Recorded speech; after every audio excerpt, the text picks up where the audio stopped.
Good morning students. आज आप new chapter start करना है। बड़ा ही इंपॉर्टेंट चैप्टर है, ध्यान ना देखो जरा। Chapter 7 integrals.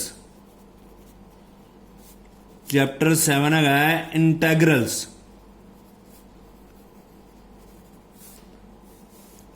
Eleven marks weightage आती है पेपर च। लेंथी चैप्टर है, 20-25 दिन लग जाने इनू करते करते। ਤੁਹਾਡੀ NCERT ਦੀ बुक 'ਚ तो ਇੱਕੋ ਹੀ ਦਿੱਤਾ ਹੋਇਆ। वैसे ਇਹਦੇ दो पार्ट है। पहला सैक्शन है इनडेफिनेट इंटैगरल, इनडेफिनेट इंटैगरल्स। दूजा सैक्शन है डेफिनेट इंटैगरल्स। ये बात करना पाले डेफिनेट इंटैगरल्स। हले 15-20 दिन इनडेफिनेट इंटैगरल चलना ਤੁਹਾਡਾ। इनडेफिनेट इंटैगरल च देखो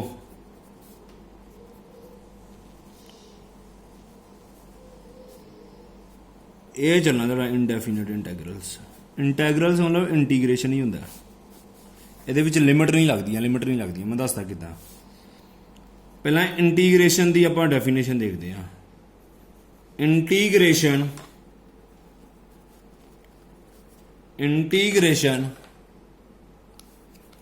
इज द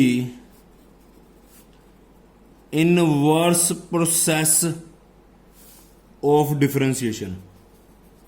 डिफरेंशिएशन का इनवर्स प्रोसैस होंगी इंटीग्रेशन।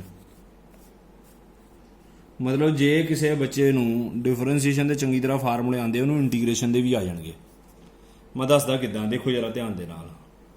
इंटैगरल का जो साइन होंगे ना वो इदा जाना है। ये इंटैगरल का साइन होंगे, अंदर लिखा होंगे FX DX।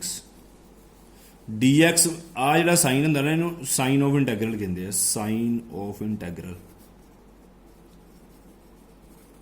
इनू बोलते इंटेग्रैंड। इंटेग्रैंड फंक्शन मतलब जिहदी आपां इंटीग्रेशन करनी होंदी है।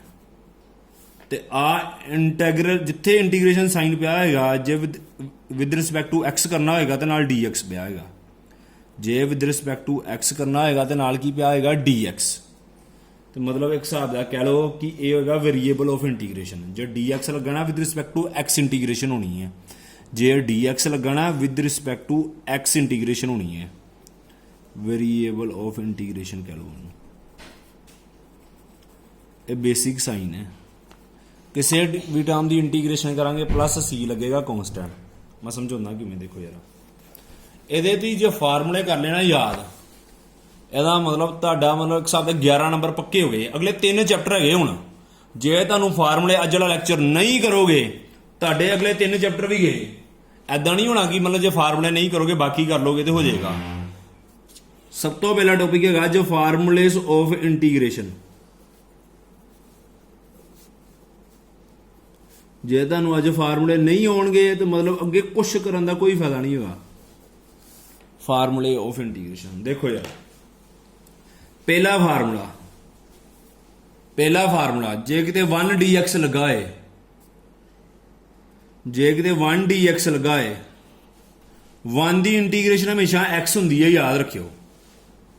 1 की इंटीग्रेशन हमेशा x होंगी है। प्लस C होना constant of integration. Plus C होना कॉन्स्टेंट ऑफ इंटीग्रेशन। जिदा x की डिफरेंशिएशन 1 होंगी सी तो 1 की इंटीग्रेशन x होएगी। 1 की इंटीग्रेशन x होएगी। कोई भी कॉन्स्टेंट की इंटीग्रेशन होए, कॉन्स्टेंट बाहर आ जाएगा, ना लग जाएगा x। कोई भी कॉन्स्टेंट की इंटीग्रेशन होए ना, जिदा K की इंटीग्रेशन करन दे K बाहर आ जाएगा, अंदर 1 बचेगा तो 1 की इंटीग्रेशन x हो जाएगी प्लस C। ऐदा है।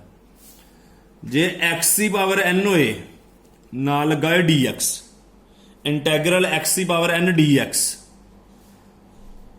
x की पावर 1 वध जाएगी n+1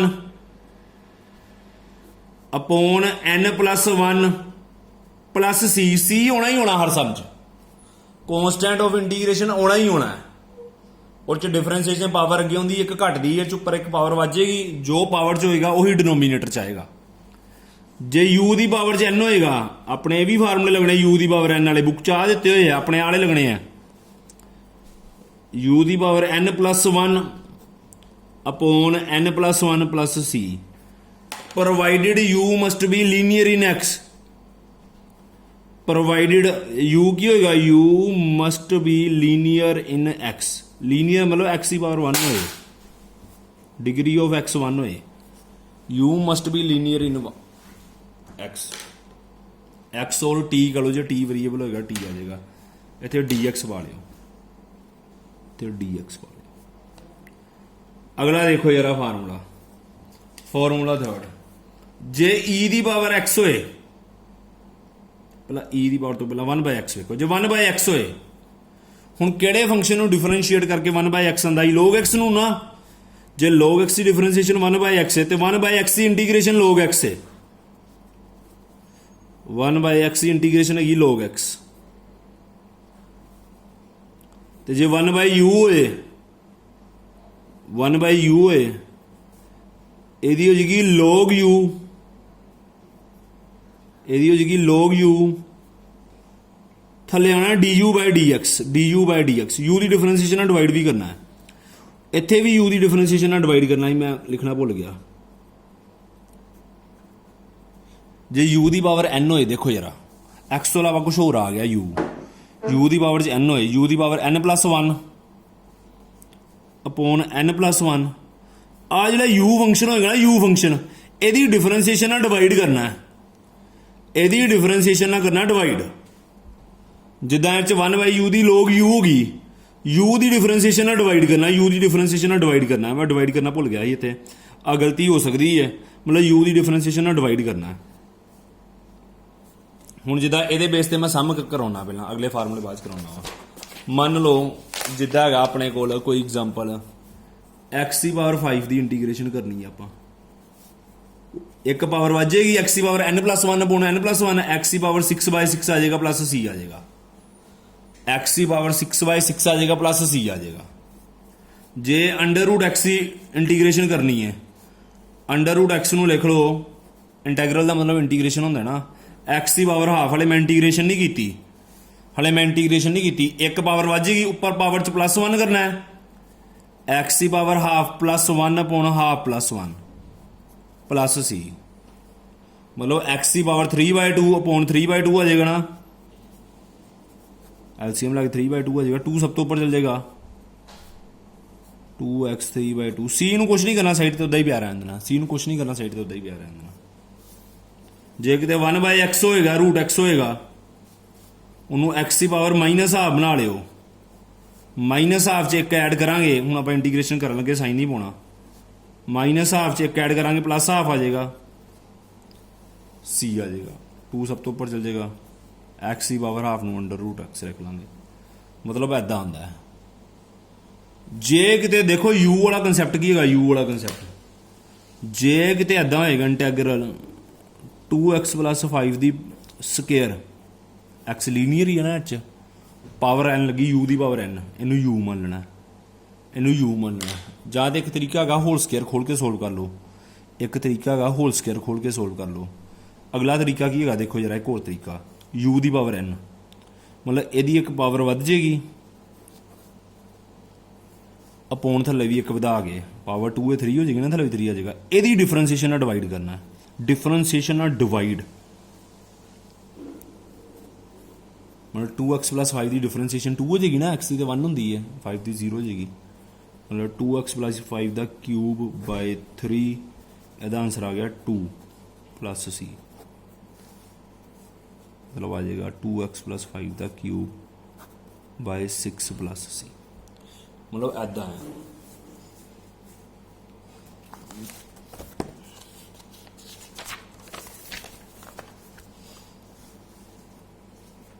ਅੱਗੇ ਦੇਖੋ ਜਰਾ, ਜੇ e ਦੀ ਪਾਵਰ x ਹੋਏ, e ਦੀ ਪਾਵਰ x ਇਕਲੌਤਾ ਫੰਕਸ਼ਨ ਹੈ ਜਿਹਦੀ ਡਿਫਰੈਂਸ਼ੀਏਸ਼ਨ ਇੰਟੀਗ੍ਰੇਸ਼ਨ ਸੇਮ ਹੁੰਦੀ ਹੈ, e ਦੀ ਪਾਵਰ x ਇੰਟੀਗ੍ਰੇਸ਼ਨ ਹੋ ਜਾਏਗੀ e ਦੀ ਪਾਵਰ x + c, ਸੇਮ ਹੀ ਆ ਜਾਏਗਾ ਉੱਦਾਂ ਹੀ +c, ਪਰ ਜੇ x ਦਾ ਕੁਝ ਹੋਰ ਆ ਜਾਏਗਾ ਉਹਨੂੰ u ਮੰਨ ਲਾਂਗੇ, e ਦੀ ਪਾਵਰ u ਲਿਖ ਕੇ, e ਦੀ ਪਾਵਰ ਕੁਝ ਵੀ ਹੈਗਾ ਉਵੇਂ ਦਾ ਉਵੇਂ ਹੀ ਲਿਖ ਕੇ, ਪਾਵਰ ਦੀ ਡਿਫਰੈਂਸ਼ੀਏਸ਼ਨ ਨਾਲ ਡਿਵਾਈਡ ਕਰਨਾ ਹੈ, ਉਹ ਜਿਹੜੇ ਡਿਫਰੈਂਸ਼ੀਏਸ਼ਨ ਕਰਦੇ ਸੀ ਨਾ ਉਹ 'ਚ ਮਲਟੀਪਲਾਈ ਕਰਦੇ ਸੀ, ਇਸ ਚੱਲਦੀ ਇੰਟੀਗ੍ਰੇਸ਼ਨ ਪਈ ਆ, ਪਰ ਪਾਵਰ ਦੀ ਡਿਫਰੈਂਸ਼ੀਏਸ਼ਨ ਨਾਲ ਕੀ ਕਰਨਾ ਹੈ, ਡਿਵਾਈਡ, ਪਾਵਰ ਦੀ ਡਿਫਰੈਂਸ਼ੀਏਸ਼ਨ ਨਾਲ ਕਰਨਾ ਡਿਵਾਈਡ। ਹੁਣ ਜਿੱਦਾਂ ਸਪੋਜ਼ ਕਰੋ e ਦੀ ਪਾਵਰ 2x ਆ ਜੇ, e ਦੀ ਪਾਵਰ 2x ਆ ਜੇ, ਇਹਦੀ ਇੰਟੀਗ੍ਰੇਸ਼ਨ ਹੋਗੀ e ਦੀ ਪਾਵਰ ਕੁਛ ਵੀ ਹੋਗਾ ਉਵੇਂ ਦਾ ਉਵੇਂ ਹੀ ਲਿਖ ਦੋ। ਪਾਵਰ ਦੀ ਡਿਫਰੈਂਸ਼ੀਏਸ਼ਨ ਨਾਲ ਡਿਵਾਈਡ, ਪਾਵਰ ਦੀ ਡਿਫਰੈਂਸ਼ੀਏਸ਼ਨ 2x ਦੀ ਡਿਫਰੈਂਸ਼ੀਏਸ਼ਨ ਤੇ 2 ਆਈ ਨਹੀਂ ਹੈ, ਯਾਨੀ ਕਿ ਇਦਾਂ ਲਿਖ ਦੇਣਾ ਪਾਵਰ ਦੀ ਡਿਫਰੈਂਸ਼ੀਏਸ਼ਨ ਨਾਲ ਡਿਵਾਈਡ, ਇਹ ਆ ਜਾਏਗਾ ਆਪਣੇ ਕੋਲ। ਇਦਾਂ ਕਰਨਾ।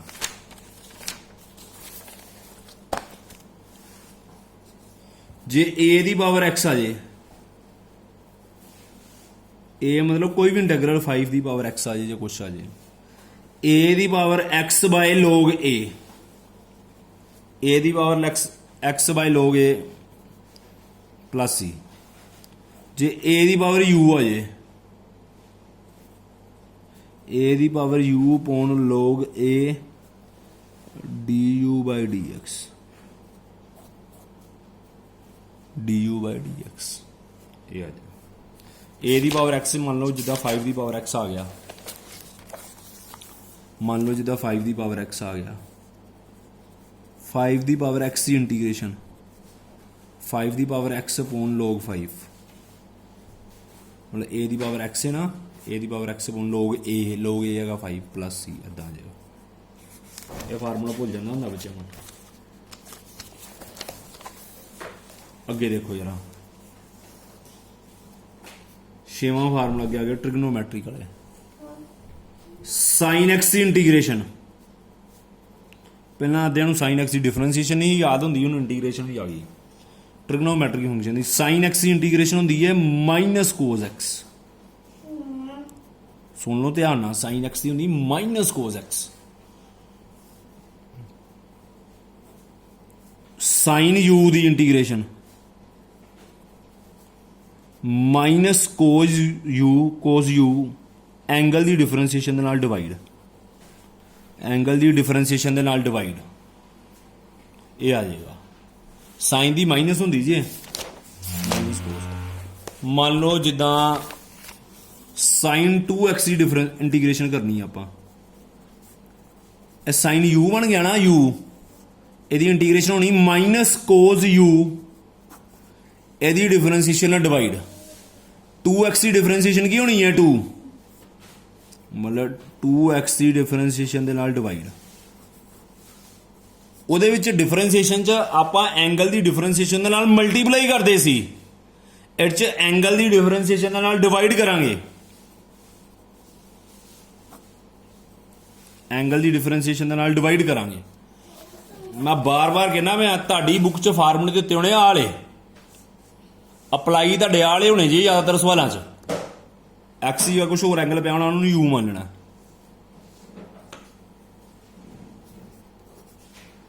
ਕੋਸ x ਦੀ integration sign x,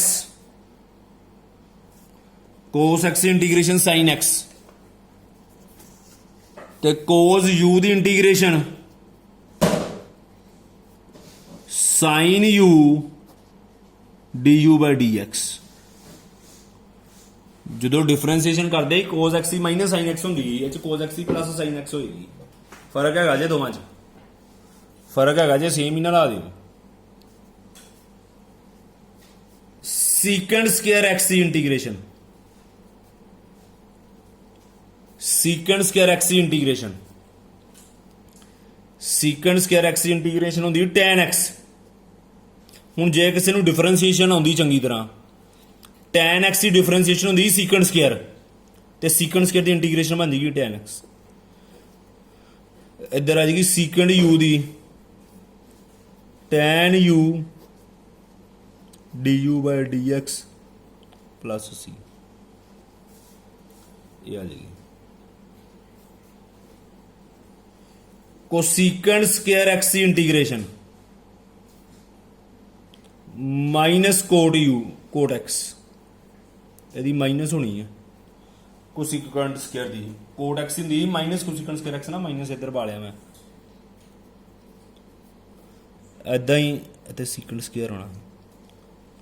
ਕੋਸੀਕੈਂਟ square u ਦੀ, ਕੋਸੀਕੈਂਟ ਸਕੁਅਰ u ਦੀ minus cot u, minus cot u d u by d x plus c, ये आएगा। अगे भी बड़ा इंपॉर्टेंट फार्मूला है, tan x secant x की integration, tan x secant x की इंटीग्रेशन, ਇਹਦੀ इंटीग्रेशन होनी secant x,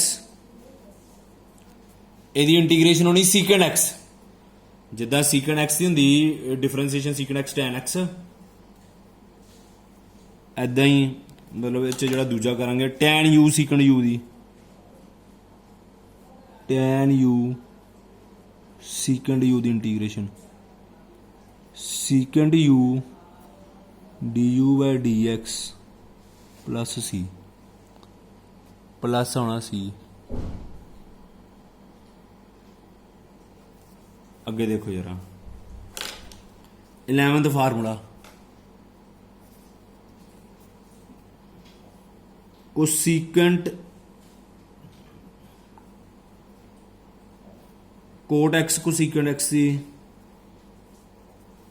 coat x cosecant x की इंटीग्रेशन माइनस कोसेकेंट एक्स, ये होनी minus cosecant x plus c.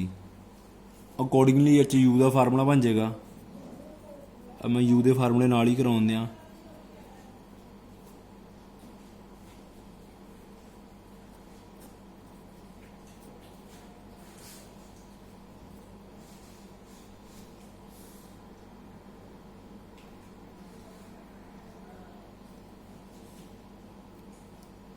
ये आ जाए।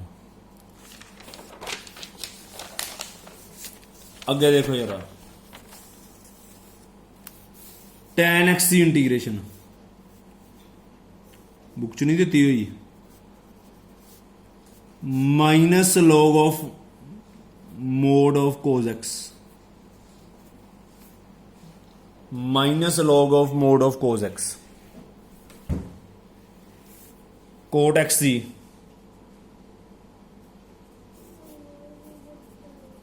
कोट एक्स की minus log of mod of sine x. Mod तां पा दईदा लॉग दे नाल ना कदी नैगेटिव नंबर नहीं लगता, लॉग दे नाल कदी सॉरी ये लॉग ऑफ साइन एक्स होनी, कोट एक्स की जी इंटीग्रेशन होंगी ना लॉग ऑफ साइन एक्स होंगी, इस माइनस नहीं होंदा, ये आएगा अपने को। ये अकॉर्डिंगली यू वाले फार्मूले बना लो, ये यू वाले अपने आप लिख लो, मैं कोमा पा के लिखन नहीं लगा। 14th फार्मूला देखो जरा, 14th फार्मूला secant x की integration log of secant x plus tan x, log of log दे नाल मोड पा दी ना, क्योंकि log कभी नेगेटिव नंबर नहीं अज्यूम करता। 15th फार्मूला इतने dx पा ले, जो इंटैग्रल पाया ना dx पाना, कोसेकेंट x की integration log of cosecant x minus cot x, log of cosecant x minus cot x। ये तुहाडे फार्मूले होने हैं ਉਹਦੇ ਕੀ ਕਹਿੰਦੇ ਨੇ ਇੰਟੀਗ੍ਰੇਸ਼ਨ ਦੇ, बड़े सौखे फार्मूले है। अज ना आप एग्जाम्पल करते हैं थोड़िया जी फस्ट एक्सरसाइज दियाँ, थोड़ा जिहा तुहानूं क्लीयर हो जाएगा कि किद्दां सम करने सोल्व। एग्जाम्पल फस्ट करते हैं। वैसे एग्जाम्पल फस्ट ना उन्होंने कहा इंस्पैक्शन मैथड के नाल करो, पर आप इंस्पैक्शन मैथड नहीं यूज़ करना, आप सीधा इंटीग्रेशन करनी है, आप डायरैक्ट इंटीग्रेशन करनी है, इंस्पैक्शन मैथड छड्डो। एग्जाम्पल फस्ट का ना 3 पार्ट है। पहला पार्ट है मतलब उन्होंने लिखा right an anti derivative, anti derivative का मतलब इंटीग्रेशन ही होंदा, उन्होंने cos 2x कला लिखा, आप इंटैग्रल पालना cos 2x पालना dx पालना, इदा पालना, जे इंटैग्रल पाया तो dx पाना ही पाना। cos u पिछे फार्मूला वेखो, cos u का फार्मूला होंदा माइनस साइन u ते एंगल की डिफरेंसीएशन ना डिवाइड, एंगल की डिफरेंसीएशन 2 आ जाएगी ना, एंगल की डिफरेंसीएशन के नाल डिवाइड। सैकेंड पार्ट है ताड़ी बुक च इदा लिखा है 3x² + 4x³ इंटैग्रल अपने को पाना है, dx अपने को पाना है। हुण मल्टीप्लाई जो 3 पे उन्होंने कुछ नहीं करना, इदा ही रहना है। x² की इंटीग्रेशन एक पावर वध जाएगी, x³/3 एक पावर वध जाएगी x³/3। 4x³ की इंटीग्रेशन 4 उदा ही रहना है, x³ की x⁴/4 + c, ये आ जाएगा अपने को। 3 ना 3 कैंसिल आउट हो जाएगा, 4 ना 4 कैंसिल आउट हो जाएगा, एक्स क्यूब प्लस एक्स की पावर 4 प्लस सी आएगा, ये आएगा। थर्ड पार्ट देखो यारा, 1/x इंटीग्रेशन, 1/x इंटीग्रेशन हो जाएगी log x, सीधा सीधा फार्मूला लिखाया तुहानू, प्लस सी तो लाना ही लाना ना अपना। ये पहली एग्जाम्पल होगी अपने को। एग्जाम्पल 2 देखो जरा, फाइंड दी फॉलोइंग इंटैग्रल्स। एग्जाम्पल 2 भी 3 पार्ट है, देखो जरा, एक्स क्यूब माइनस 1/x²। ध्यान दो जरा, एक्स स्केयर ना डिवाइड होंदा पिया ना दोवें टर्म, कल्ले कल्ले थले सपलिट करके लिख दो, हले आप इंटीग्रेशन नहीं करनी, कल्ले कल्ले थले सपलिट कर देना, कल्ले कल्ले थले सपलिट कर देना। एक्स क्यूब ने एक्स स्केयर कटा गया, एक्स आ गया, मैं इंटीग्रेशन की नहीं, 1/x² लिख लो एक्स की पावर -2, 1/x² लिख लो एक्स की पावर -2। हूँ एक्स की पावर 1 है, यदि इंटीग्रेशन करांगे एक पावर वज जाएगी, 1 च ऐड करांगे 2 आ जाएगा, इधर एक पावर वज जाएगी, -2 जो 1 ऐड होएगा, -1 अपॉन -1 प्लस सी, -2 जो 1 ऐड होएगा -1 ही आएगा ना। हूँ आ जरा माइनस माइनस से कैंसिल हो जाएगा, प्लस आ जाएगा, एक्स की पावर -1 1/x बन जाएगी, 1/x बन जाएगी प्लस सी, ये आ जाएगा अपने को। ये है एग्जाम्पल 2 का फर्स्ट पार्ट। एग्जाम्पल 2 का सेकंड पार्ट, एग्जाम्पल 2 का सेकंड पार्ट, एक्स की पावर 2/3 प्लस 1 dx, एक्स की पावर 2/3 च एक ऐड करांगे, एक्स की पावर 2/3 यदि अलग करनी, यदि अलग करनी, प्लस का साइन पिया होए ना, पहली टर्म की अलग करी दी, दूजी टर्म की अलग करी दी है, प्लस च पिया होए, एक्स की पावर 2/3 च एक ऐड कर लांगे, थले भी एक ऐड हो जाएगा ना, एक पावर वज जाती है, जो पावर च होए वही थले लिखी दा। 1 की इंटीग्रेशन पहला फार्मूला मैं लिखाया एक्स, 1 की इंटीग्रेशन एक्स होंगी है प्लस सी, पहले की अलग की दूजे की अलग, एलसीएम लो, एक्स की पावर आएगा 5/3, थले भी होना 5/3, जड़ा 3 सब तो थले सब तो ऊपर चल जाएगा,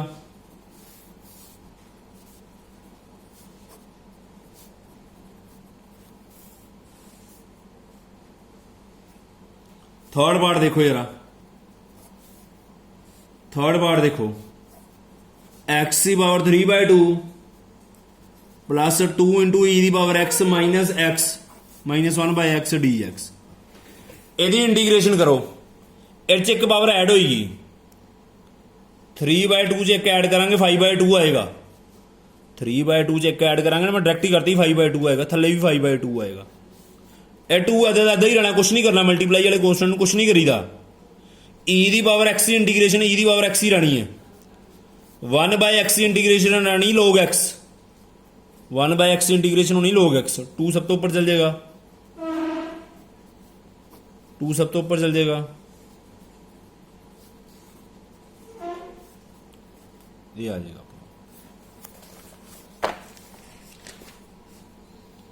किड्डे सौखे सामने गए हैं। एग्जाम्पल थर्ड देखो जरा, example third, find the following integrals. पहला है sine x plus cos x, sine x की अलग करनी तो कोज एक्स की अलग करनी, आप साइन एक्स की इंटीग्रेशन, साइन एक्स की इंटीग्रेशन हो जाएगी कोज एक्स, तो कोज एक्स की इंटीग्रेशन का फार्मूला देखो minus sine x, cos x integration का फार्मूला देखो माइनस साइन एक्स, ये आ जाएगा अपने को। सेकंड पार्ट देखो जरा, ये फर्स्ट पार्ट ही, second part, cosecant x bracket cosecant x plus cot x, bracket खोल के मल्टीप्लाई करो, हले इंटीग्रेशन नहीं कर सकते, पहले ब्रैकेट खोल के मल्टीप्लाई करना है, cosecant square x plus cosecant x cot x, सीधी जी गल है, जे तो फार्मूले होंगे आ फिर इंटीग्रेशन होनी है। कोसेकेंट स्क्वायर एक्स का इंटीग्रेशन का फार्मूला देखो माइनस कोट एक्स होएगा, पिछे चेक कर लो, ਤੇ ਇਹਦੀ ਇੰਟੀਗ੍ਰੇਸ਼ਨ ਦਾ formula cosecant x cot x ਦੀ ਇੰਟੀਗ੍ਰੇਸ਼ਨ ਦਾ ਫਾਰਮੂਲਾ ਮਾਈਨਸ ਕੋਸੈਕੰਡ x ਹੋਏਗਾ, ਮਾਈਨਸ ਕੋਸੈਕੰਡ x ਹੋਏਗਾ plus c third part 1 minus sine x upon cos square x, 1 minus sine x upon cos square x. देखो ध्यान दे नाल किद्दां करनी दी integration. हुण ऐदां नहीं 1 दी अलग कर ली साइन दी अलग कर ली, क्योंकि थल्ले भी टर्म हैगी ना। पहला आल एक्सप्रैशन नूं सोल्व करना है, पहला आल एक्सप्रैशन नूं आपां करना सोल्व, फिर आपां करनी इंटीग्रेशन। ए एक्सप्रैशन किद्दां सोल्व होएगा देखो जरा, 1 दे थल्ले लिख दो कोस स्क्वायर एक्स, 1 दे थल्ले लिख दो कोस स्क्वायर एक्स। जदों साइन दे थल्ले कोस स्क्वायर एक्स लिखना ना, इहनूं तोड़ के लिखना। जिन्हों इस गल की समझ लग गई उन्होंने पता लग जाना कि सम किद्दां करने सोल्व। इनू तोड़ के लिखना है। इंटीग्रेशन के बाद का काम है, पहला लगना ट्रिग्नोमैट्री के फार्मूले 1 by cos square x, 1 upon cos square x का फार्मूला। पहला इंटीग्रेशन का फार्मूला लाओ, कोस स्क्वायर किहदा रेसिप्रोकल होंदा सीकंड स्क्वायर का, कोस स्क्वायर एक्स किहदा रेसिप्रोकल होंदा सीकंड स्क्वायर एक्स का। Sine x by cos x tan x होंदा, sine x by cos x होंदा टैन एक्स, 1 बाय कोस होंदा सीकंड एक्स,